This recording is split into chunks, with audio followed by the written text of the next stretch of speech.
Last summer, I spent 7 weeks in the Baltics, Lithuania, Latvia, and Estonia, photographing and doing interviews of something I think is really cool. Remembering 1989.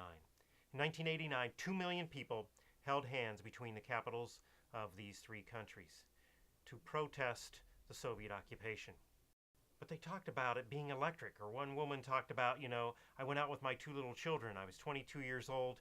My husband had let me, I didn't have any hope. In fact, to even have hope of hope at that time was impossible. The feeling was electric. So what did I do? Then I drove the 630 kilometers of this path, and I photographed along the way, trying to find things that showed change, that showed the change of what happened since the Soviet occupation has fallen, since they have regained their liberty, since they've become part of the European Union. All of these changes have been big and interesting. But each of these people told their story. They're beautiful people. I loved the time. It was great driving this trip. And I have city shots. I have landscapes. I mean, they filled up these landscapes that are just empty except for farms, and they held hands.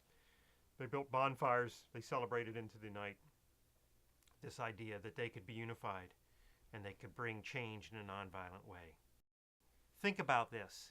You live in a country of, say, 2 million people, and you bring down the Soviet Union, this massive country. Think about the pride you would have to have been able to accomplish this nonviolently, to be able to do this, to bring this big change without having to kill anybody, without having to arm and create more enemies. I would be really proud if I lived in a place that could do this kind of change without having to kill somebody. Yeah, so what I'm wanting to do with the Kickstarter video is simply take a selection of the 4,000 plus images that I shot during the summer and selections from all the interviews, because I think that they're really interesting and fascinating. I'm still getting some of them transcribed. They occurred in 4 or 5 languages, and put this together into a book, a photo book. So that's the project, to raise money to be able to fund the book. And I'm hoping to do we'll do a smaller version that will be paperback, just a catalog of the exhibit as a benefit for those who can't contribute as much.